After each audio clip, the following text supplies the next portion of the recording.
ആശങ്കയൊഴിയാതെ സംസ്ഥാനത്തെ തീവ്ര വോട്ടർ പട്ടിക പരിഷ്കരണം. 2002 വോട്ടർ പട്ടികയുമായി മാപ്പിംഗ് നടത്താൻ കഴിയാത്ത വോട്ടർമാർ ഹിയറിംഗിൽ ഹാജരാക്കേണ്ട രേഖകളിലാണ് അനിശ്ചിതത്വം. തെരഞ്ഞെടുപ്പ് കമ്മീഷന്റെ ഉത്തരവ് പ്രകാരം പട്ടികയിൽ ഉൾപ്പെടാത്ത വോട്ടറുടെയോ വോട്ടറുടെ രക്ഷിതാക്കളുടെയോ ജനന തീയതിക്കൊപ്പം ജനന സ്ഥലവും ഹാജരാക്കണം.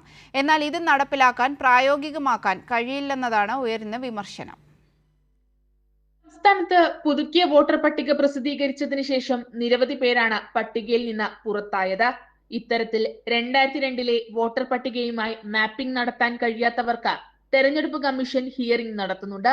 ഇവർക്ക് വോട്ടർ പട്ടികയിൽ ഇടം നേടണമെങ്കിൽ തെരഞ്ഞെടുപ്പ് കമ്മീഷൻ നിഷ്കർഷിക്കുന്ന രേഖകൾ ഹാജരാക്കണം.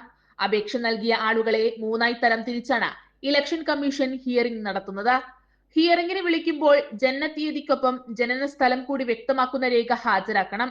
പാസ്പോർട്ട്, ജനന സർട്ടിഫിക്കറ്റ്, SSLC ബുക്ക് എന്നിവയാണ് ജനിച്ച സ്ഥലം രേഖപ്പെടുത്തുന്ന രേഖകൾ. എന്നാൽ 1987 മുൻപ് ജനിച്ച ആളുകളിൽ ഇത് പ്രായോഗികമല്ല. ഈ കാലഘട്ടത്തിൽ ജനിച്ച ആളുകളിൽ പലരും 10ാം ക്ലാസ് വിദ്യാഭ്യാസം ഇല്ലാത്തവരാണ്. പാസ്പോർട്ടോ ജനന സർട്ടിഫിക്കറ്റോ ഇല്ലാത്തവരാണ് ഭൂരിഭാഗവും. രണ്ടാമത്തെ വിഭാഗക്കാർ 1987 2004 ഇടയിൽ ജനിച്ചവരാണ്. ഇവർ സ്വന്തം ജനനതീയതിയും സ്ഥലവും ഹാജരാക്കുന്നതിനൊപ്പം അച്ഛന്റെയോ അമ്മയുടെയോ ജനനസ്ഥലവും തീയതിയും ഹാജരാക്കണം. ഇതിലും ആദ്യ വിഭാഗത്തിലെ ആളുകൾ നേരിടുന്ന സമാന പ്രതിസന്ധി നേരിടും. മൂന്നാമത്തെ വിഭാഗം 2004 ശേഷം ജനിച്ച വോട്ടർമാരാണ്. ഈ വിഭാഗത്തിൽ പെടുന്ന ആളുകൾ സ്വന്തം ജനനസ്ഥലത്തിനും തീയതിക്കുമൊപ്പം അച്ഛന്റേതും അമ്മയുടേതും ഹാജരാക്കണം. ഇതിൽ മാതാവോ പിതാവോ നേരത്തെ മരണപ്പെട്ടു പോവുകയോ വേർപെട്ടു പോവുകയോ ചെയ്ത ആളുകൾക്ക് പറയുന്ന രേഖകൾ ഹാജരാക്കുന്നതിൽ പ്രതിസന്ധി നേരിടും.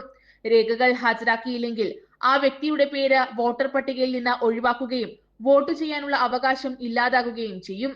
ഇതിനെതിരെ വ്യാപക പ്രതിഷേധമാണ് ഉയരുന്നത്. ഇതിനൊപ്പം പൗരത്വ ഭേദഗതി നിയമം നടപ്പിലാക്കാനുള്ള ഗൂഢശ്രമമാണ് നടക്കുന്നതെന്നും ആക്ഷേപം ഉയരുന്നുണ്ട്. കേരളീ ന്യൂസ്, തിരുവനന്തപുരം.